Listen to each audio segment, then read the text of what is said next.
जय जगन्नाथ बंधुगण सर्वप्रथमे आपणको 2025 नववर्षर हार्दिक अभिनंदन। एही नववर्षटी आपणक पई मंगलमय हेउ। आजिर भिडियो रे आमे जानिबा 2025 वर्षटी कन्या राशिर व्यक्ति मानक पई किपरि कटिब से विषय सेथि पई भिडियो को शेष पर्यंत देखंतु ओ जेउ माने आम चैनल को नुआ करि आछंती तळे थिवा लाल रंगर सब्सक्राइब बटन को दबाई आम चैनल को सब्सक्राइब करंतु ओ पाखरे थिवा घंटी बटन को दबाई ऑल रे सिलेक्ट करंतु काहेकि ना आमे अपलोड करितवा प्रत्येक वीडियो रो नोटिफिकेशन आपण सर्वप्रथमे पाई परिबे। बंधुगण कन्या राशि व्यक्तिंक पई 2025 वर्षटी कैरियर दृष्टि वर्षर प्रारंभ रे सूर्यदेव चतुर्थ भाव रे विराजित रही दशम भाव को दृष्टि रखिबे तथा शुक्र और शनि षष्ठ भाव रे विराजित रहिबे जहा फल रे चाकरी क्षेत्र रे आसुथिबा समस्या रे हानि घटिब। आपनको सरकारी क्षेत्र रो लाभ प्राप्तिर जोग रहिछि। आपनको कर्मस्थल रे वरिष्ठ अधिकारींक सहित सान्निध्य वृद्धि पाइब एवं बुधंक कृपारु सहकर्मींक सहयोग मिलिबा सहित सेमाने आपनक सपक्ष रे रहिबे जहा फल रे आपनको उत्तम प्रदर्शन करिबारे सफलता मिलिब।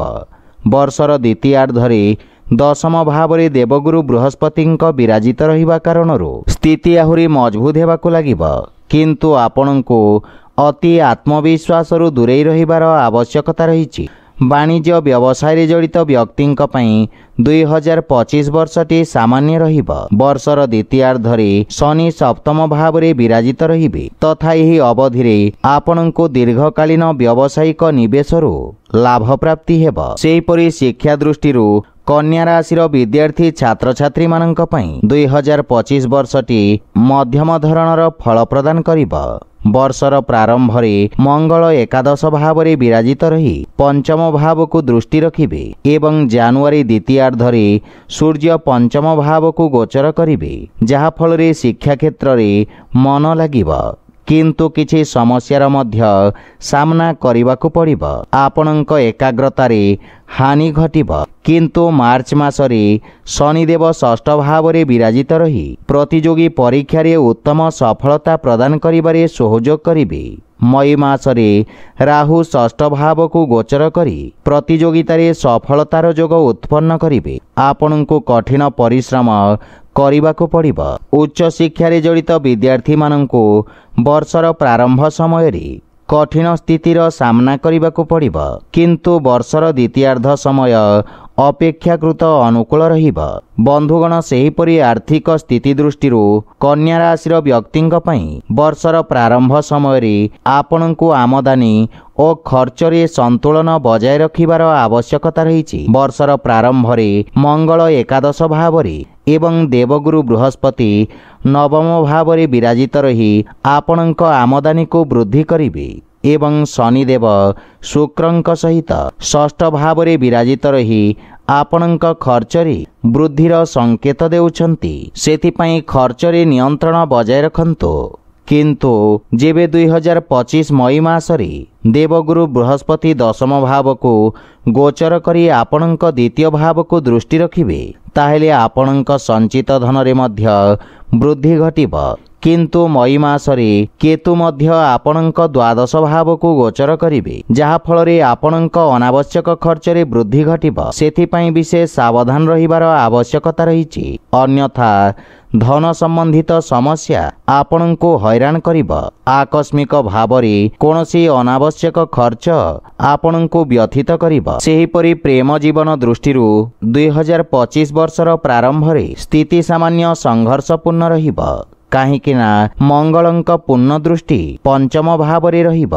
जानुआरी द्वितीयार्धरे सूर्य मध्य पंचम भाव को गोचर करिबे जहा फल रे परस्पर मध्य रे अहं भावर वृद्धि घटिब।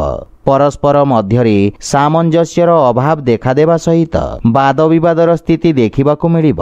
प्रेम संबंध रे फाट सृष्टि होई पारे सेथिपई विशेष सावधान रुहंतु। अवश्य देवगुरु बृहस्पतिंक अमृत समान दृष्टि आपणक प्रेमर रक्षा करिबारे सहयोग करिब।